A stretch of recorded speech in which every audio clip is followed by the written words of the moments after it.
prep you have to do to get this turkey brined. All you gotta do is come through in the cavity, either side of the spine, clean out that gray pinkish matter that's in this cavity, and little dimples. And once you got that cleaned out, give it a good rinse in the sink. Take the neck and the butt, we're gonna save that for stock. But I have 2 gallons and 5 pints of water that I pre-measured out. It's really easy to get the amount of water you need for your brine. You just put the turkey while it's still in that plastic wrap in whatever tub you're using, fill it up to where you want it, take the turkey out, take it out of the bag, get it ready. And for this brine, you use 200 grams of salt per 1 gallon of water and 125 grams of light brown sugar per gallon of water. I have this pre-measured out. I'm gonna add 328 grams of light brown sugar and then the 525 grams of kosher salt. You can use a wooden spoon or something to stir this. I'm lazy, I use an immersion blender.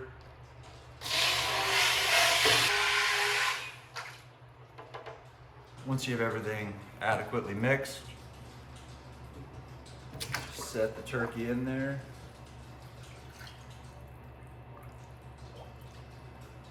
Make sure you get all the air out of it, that way it won't float up on you.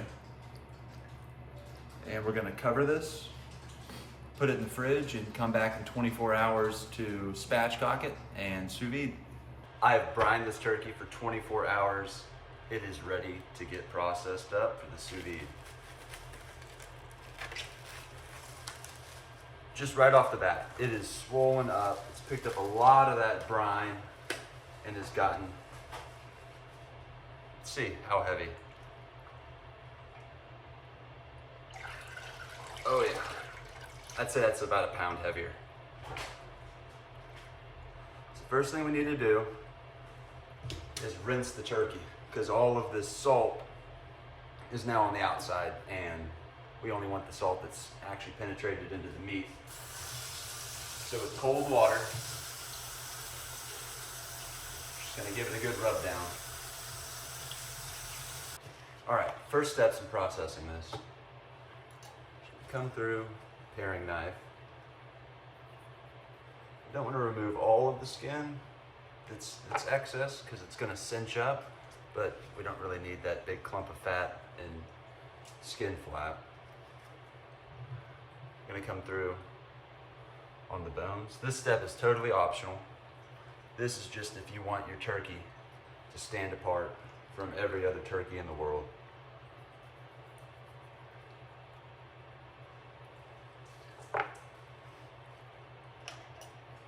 These come in handy. If you don't have some, I'd recommend getting some.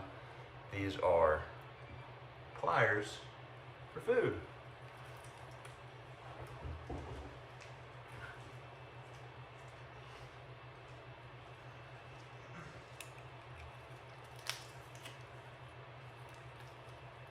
Just trying to get to where we can see the joint. Come through and trim it up.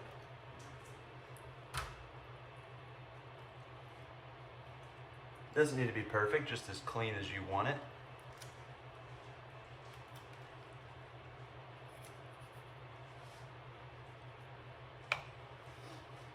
And then, this is where you can really stand out if you put in the extra time while you're prepping it. All of these are tendons that are attached to the muscles of the leg. If you go ahead and remove these now, whenever you serve this turkey, someone will be able to take this leg and either just cut right through it or bite right into it. And there's not going to be any of those big stringy tendons in there. There's one. I want to say there's about 13 on each leg. Sometimes they get pre-removed in the factory just by chance.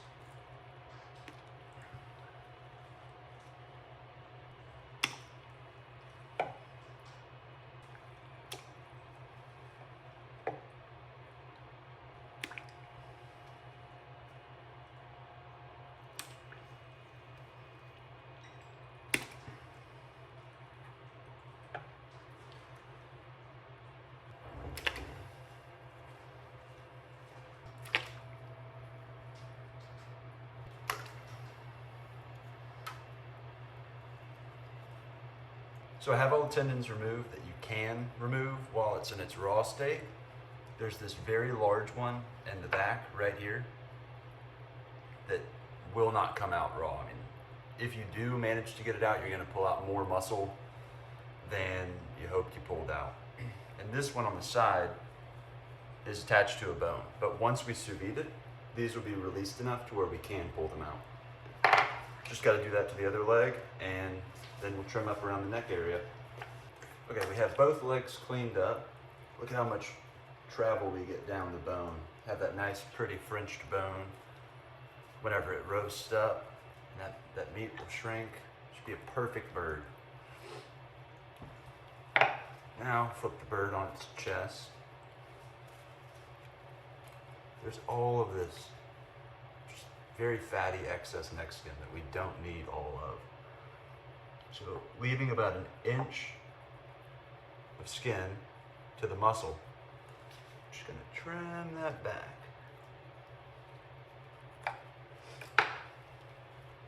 That way it'll still be able to flap over.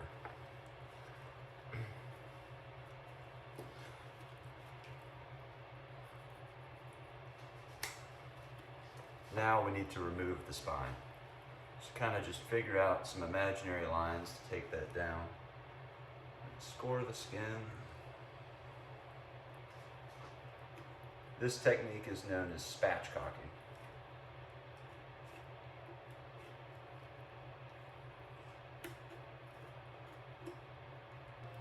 Okay, now that we've figured out where we want to cut, there are two things you can do. You can get yourself a bone saw.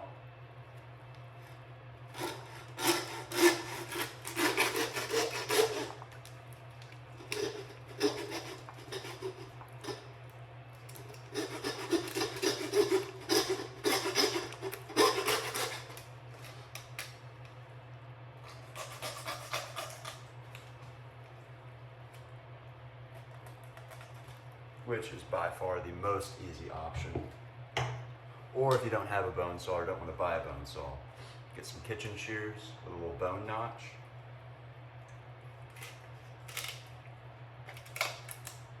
And just cut your way through. And do keep in mind, the larger the turkey, the bigger the bones. And I've actually broken kitchen shears removing the spine on a 23-pound turkey. They were just way too thick.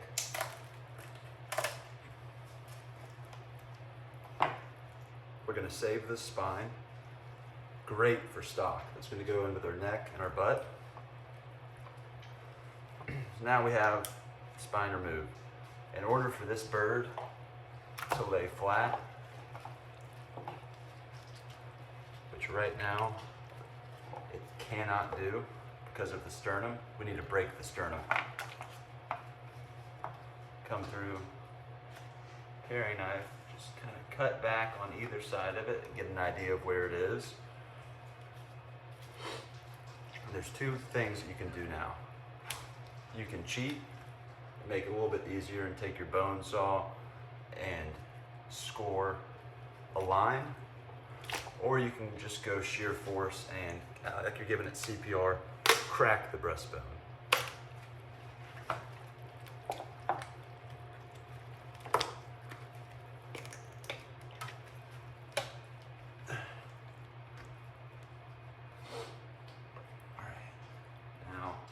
Come through with your pair. I'll flip this around so y'all can see.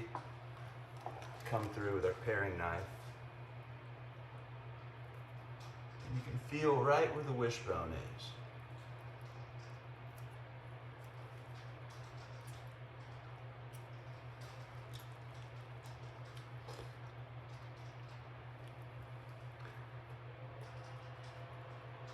That's right there.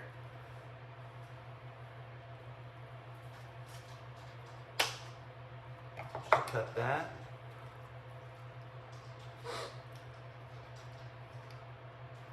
Very carefully come through on either side and remove that bone.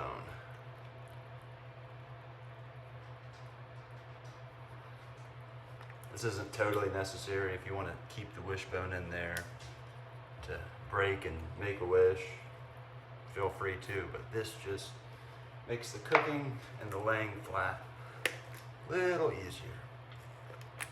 Final break.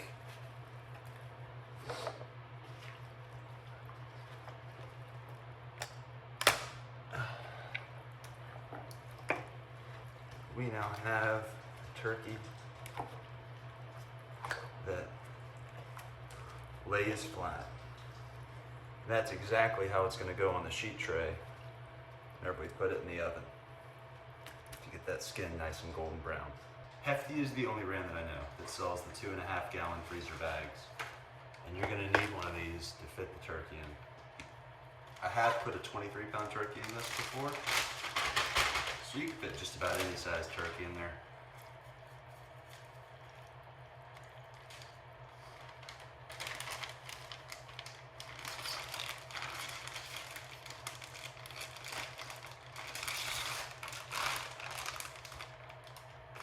Doesn't really matter how your turkey rests in the bag, just as long as you can get it in there.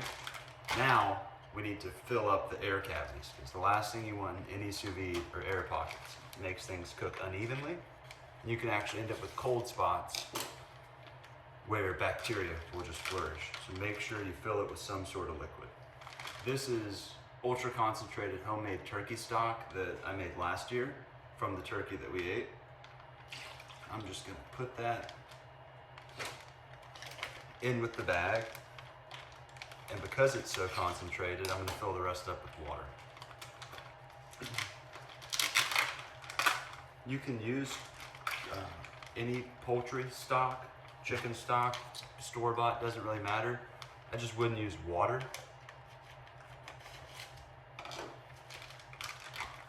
Because you'll lose a little flavor with that.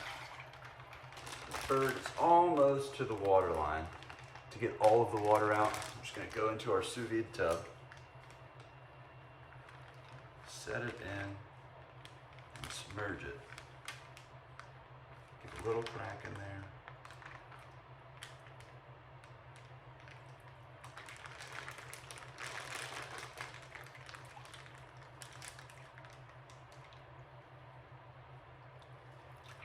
There we go.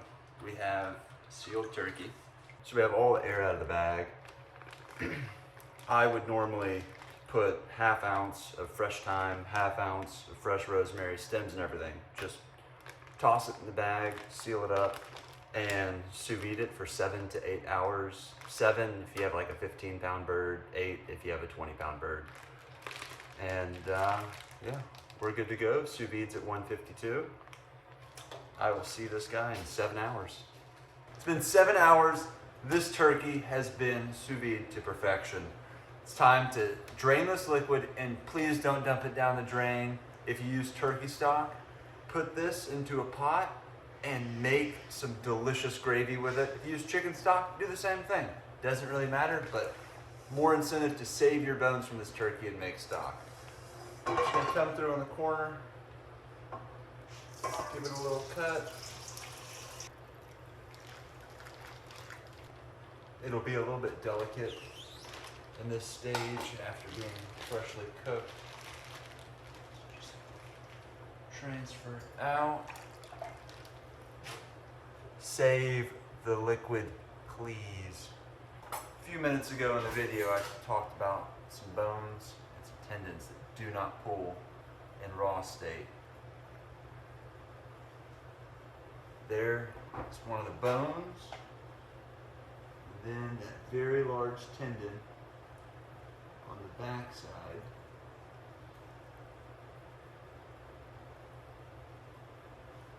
You're going to want to pinch it and kind of put pressure on the leg itself to keep the muscle intact while you pull.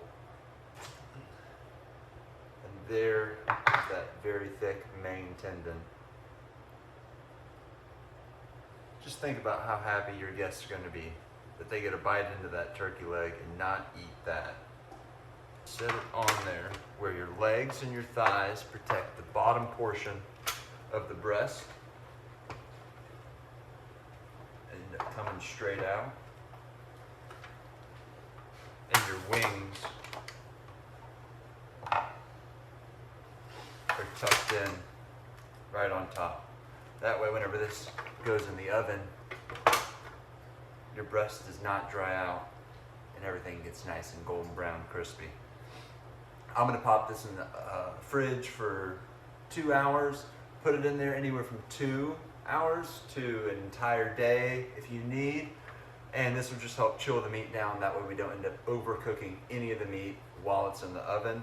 Our final target temp in the oven is 155 degrees Fahrenheit. So 2 hours should give us plenty of chill on this to get that beautiful skin and have the meat be perfectly cooked. It's been 2.5 hours since I put this bird in the fridge. Thickest part of the breast is at 75 degrees Fahrenheit. So we got a nice chill on it. With it being at 75 degrees Fahrenheit, my best guess is in a 450 degree oven, it's gonna take about an hour and a half, maybe hour, 45 minutes to get this up to 155 degrees. I'll correct myself later and pull it out whenever it's ready, but the skin has dried up water-wise. If you touch the skin on the turkey, it's gonna feel greasy. That's just turkey fat that's built up on the outside. That'll help get us that golden brown exterior. So pop this in the oven, and in 15 minutes, I'm gonna pull it out, give it a quick little brush with some butter. I just have 5 tablespoons of unsalted butter. It's pre-melted, ready to go. And then every 20-25 minutes, I'm gonna pull it out and rebrush it with butter. And that's gonna help get us that magazine cover finish, beautiful golden brown turkey.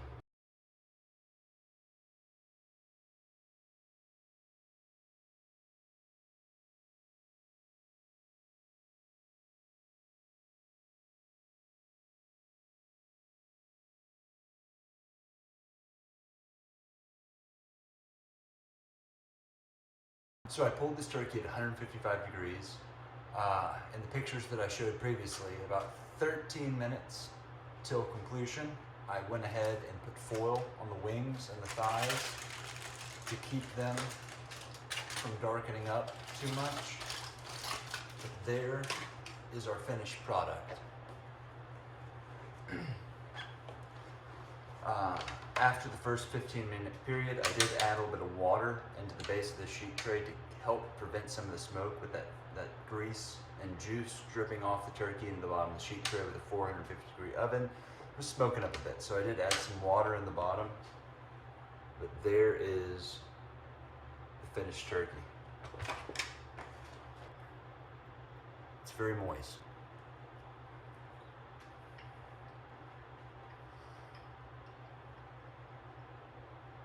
Very tender, but still has a nice chew. Very moist, very juicy. So far, my turkey technique has not failed me. Now, if we take a look at this breast, very juicy, very nice texture just off the feel.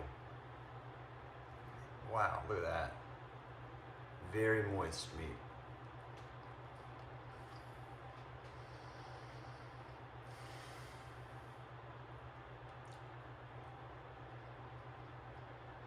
I could eat this entire turkey, just by myself.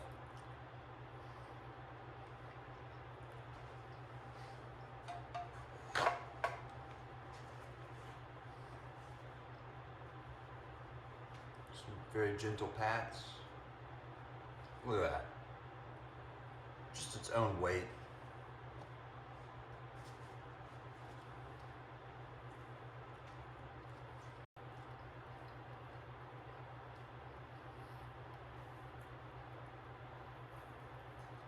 Yeah, this is perfect. It has been 7 hours. Bullshit. Been about 7.5 hours, lazy motherfucker. It has been 7 hours and 11 minutes if you really want to get technical.